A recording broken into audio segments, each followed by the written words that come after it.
ஞாபகம் இருக்குமா? நீ சொல்லு.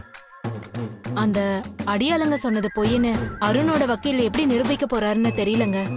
அருணை மாட்டி விட்டுறதுக்காக அந்த படுபாவிங்க இன்னும் என்னெல்லாம் பண்ணி வச்சிருக்காங்க. அதெல்லாம் அந்த வக்கீல் எப்படி சமாளிக்க போறாருன்னு எனக்கு ஒண்ணுமே புரியலங்க.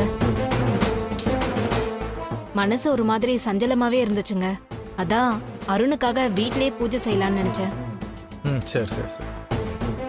அருண் மேல தப்பு இல்லைன்னு எல்லாருக்கும் தெரியணுங்க. இந்த கேஸ்ல இருந்து அவர் வெளியில வரணுங்க. நீங்களும் அவருக்காக வேண்டிக்கோங்க. கண்டிப்பாமா. நம்ம எல்லாரோட வேண்டுதலும் பலிக்காம போவாது. நிச்சயமா அருண் வெளியே வந்துருவாரு. சரி வாங்க வேண்டிப்போம்.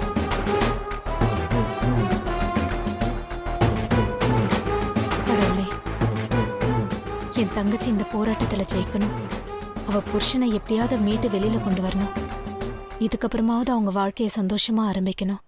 இதெல்லாம் நீதான் நல்லபடியா நடத்தி கொடுக்கணும்.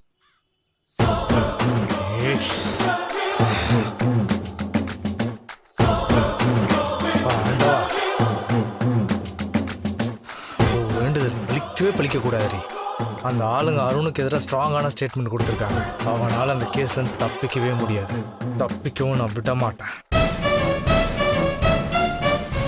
மிச்சம் இருக்கிற வாழ்க்கையை அருண் இனிமேல் ஜெயில தான் கழிக்க போறான்டி.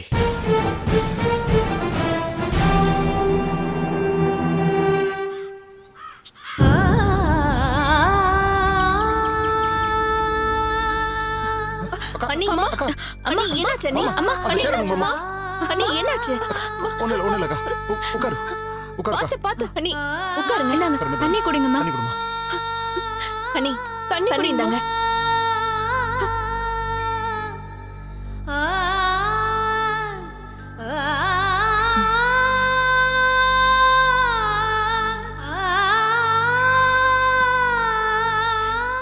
என்னாச்சு அண்ணி? என்னன்னு தெரியல, லேசா தலை சுத்துற மாதிரி இருக்கு சீதா. காலையில ஒழுங்கா சாப்பிட சொன்னா எங்க கேக்குற?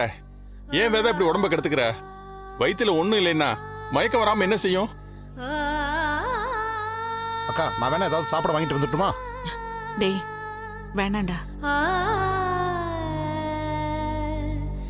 இது பசி மயக்கம் இல்லடா. என் பையனுக்கு கெட்டது எதுவும் நடக்க கூடாதுன்னு நான் பயப்படுறேன்.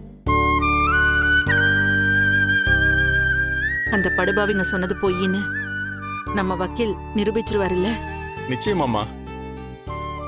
அதை நிரூபிச்சிட்டாலே இதுக்கு பின்னால வேற யார் இருக்காங்கன்னு புரிய வச்சிடலாம். அருண் மேல விழுந்த பழியையும் தொடச்சிடலாம். எங்க நீங்க சொன்ன மாதிரி எல்லாமே நடக்கும் இல்லங்க? கண்டிப்பா நடக்கும்மா. நடக்கும்னு நம்புவோம்.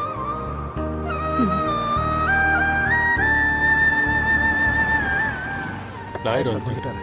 அப்பா இவர்தான் நம்ம லாயர். என்ன சொல்றாருன்னு கேட்போம். வேதா, லாயர் வந்துட்டாருமா. நான் கோர்ட்டுக்கு வந்துட்டேன். நான் கூப்பிடுறேன். வணக்கம் சார். வணக்கம் சார். வணக்கம் சார். சார், சாமிக்கு அப்புறம் நாங்க முழுசா நம்புறது உங்களை மட்டும்தான் சார். என் பையனை எப்படியாவது இந்த கேஸ்ல இருந்து வெளியே கொண்டு வந்துருங்க சார். காலத்துக்கும் உங்களையே சாமியா நினைச்சு கும்பிடுவோம். நான் இவங்க கிட்ட சொன்னதுதான் உங்ககிட்டயும் சொல்றேன்.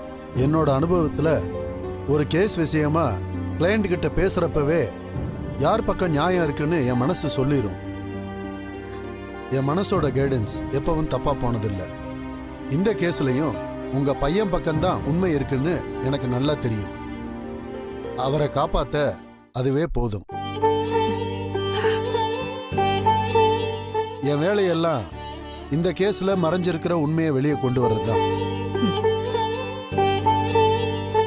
நீங்க எதுக்கும் பயப்படாம நம்பிக்கையோட இருங்க. எல்லாம் பாசிட்டிவா தான் நடக்கும்.